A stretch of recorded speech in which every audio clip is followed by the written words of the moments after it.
Hi. അപ്പം I was not in a very good mood to take video. പക്ഷെ ഞാൻ ഓർത്തു ഓൾറെഡി എനിക്ക് 2 ദിവസം മുമ്പ് ഈ കുർത്തി ഡെലിവേർഡ് ആയിണ്ടായി. ഇത് മിന്ത്രയിൽ നിന്ന് മേടിച്ചൊരു കുർത്തിയാണ് ഡെലിവേർഡ് ആയി. അപ്പോൾ ഞാൻ ഓർത്തു ഏതായാലും ഒരു ഔട്ട്ഫിറ്റ് വെറുതെ ഇരിക്കുന്നുണ്ട്, അപ്പോൾ ഒരു വീഡിയോ എടുക്കാമെന്ന്. ഐലൈനറെന്നോ കാജലിനോ എന്ത് പഠിക്കും പല ജസ്റ്റ് ഒന്ന് ചെയ്ത് കൊടുത്തു. ആൻഡ് ദീസ് പിമ്പിൾ എനിക്ക് പീരീഡ്സ് ആവുന്നത് കൊണ്ട് വന്നതാണ്. അത് കഴിഞ്ഞ് അത് പോകുമായിരിക്കും, പക്ഷെ വരുമ്പം അനുവാദം ചോദിക്കില്ലെങ്കിൽ പോകുമ്പോൾ അതിങ്ങനെ ബുദ്ധിമുട്ടിച്ചിട്ടാണ് പോക്ക്. ബട്ട് സ്റ്റിൽ ഒന്നും ചെയ്യാൻ പറ്റാത്തത് കൊണ്ട് തന്നെ നമുക്കത് അഡ്ജസ്റ്റ് ചെയ്തേ പറ്റൂ. ലിപ്സ്റ്റിക് എപ്പോൾ ഞാൻ യൂസ് ചെയ്യുന്ന ലിപ്സ്റ്റിക് തന്നെ.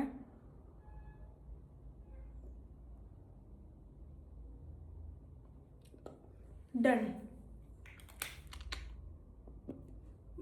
ലിപ്സ്റ്റിക് ആയിട്ടും യൂസ് ചെയ്യാം, ബ്ലഷ് ആയിട്ട് നമുക്ക് ഒരുപോലെ യൂസ് ചെയ്യാൻ പറ്റുന്ന അടിപൊളി ലിപ്സ്റ്റിക്കാണിത്. ഡൺ. യെസ്. അപ്പം മേക്കപ്പ് കഴിഞ്ഞ സ്ഥിതിക്ക് നമുക്ക് ഒരു ജ്വല്ലറി എന്തെങ്കിലും പെയർ ചെയ്യാം ഇതിൻ്റെ കൂടെ.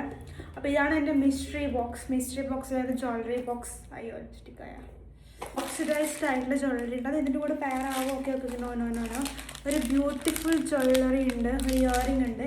അത് ഇതിൻ്റെ കൂടെ നന്നായിട്ട് പോകും എന്ന് എനിക്ക് തോന്നുന്നു. കുറേ യൂസ് ചെയ്യാത്ത ജ്വല്ലറീസ് ഉണ്ട്. വാങ്ങിക്കുമ്പോൾ ഇത് എന്തൊക്കെ കൂടെ പോകുന്നു പറഞ്ഞിട്ട് മേടിക്കും, പക്ഷെ ഒന്നും ഞാൻ ഇടൂല. ദെൻ നമുക്ക് അതിനോട് ഈ ഒരു ബാങ്കിളും കൂടെ പെയർ ചെയ്താൽ ഇത് ഏത് കൈക്കിടണം? ഈ കൈക്കിടാം. അയ്യോ യെസ്. ബാംഗ്ലൂരിൽ നിന്ന് മേടിച്ച ഒരു ബാങ്കിളാണ്. And this earrings are from Mumbai. അങ്ങനെ ഓരോ സ്ഥലത്തു നിന്ന് ഓരോന്നും ഞാൻ ഇങ്ങനെ പോകുമ്പോൾ വാങ്ങിച്ചു നോക്കും. ബിക്കോസ് എപ്പോഴും നമുക്കിതൊക്കെ യൂസ് ആവുമെന്ന് പറയാൻ പറ്റില്ല. അവിടെ ഞാൻ ഈ ഒരു ബാഗും കൂടെ പെയർ ചെയ്യുന്നുണ്ട്. ഇത് ഒരു വലിയ ടോട്ട് ബാഗാണ്. തൽക്കാലം ഇതിനുള്ളിൽ ഇപ്പോൾ ഒന്നുമില്ല, പക്ഷെ നമുക്ക് എന്ത് വേണമെങ്കിൽ ഇതിനുള്ളിൽ ഇടാൻ പറ്റും. ദെൻ ഞാൻ ഹെയറും ജസ്റ്റ് ഒന്ന് ഇവിടെ നിന്ന് ഒരു ഫ്രണ്ട് പാർട്ടീഷൻ മുകളിലേക്ക് എടുത്തിട്ട് ഇങ്ങനെ ക്ലിപ്പ് ചെയ്തു. അപ്പം ഇതാണ് എൻ്റെ ഓവറോൾ ലുക്ക്. ഒരു ഇൻഡോ വെസ്റ്റേൺ എന്ന് പറയാൻ പറ്റുമോ എനിക്ക് അറിഞ്ഞുകൂടാ. ഞാൻ അങ്ങനെയാണ് ഉദ്ദേശിച്ചത്, പക്ഷെ അങ്ങനെ ആയോ എന്ന് എനിക്ക് അറിഞ്ഞൂടാ. അപ്പോൾ ഇതാണ് എൻ്റെ ഫൈനൽ ലുക്ക്.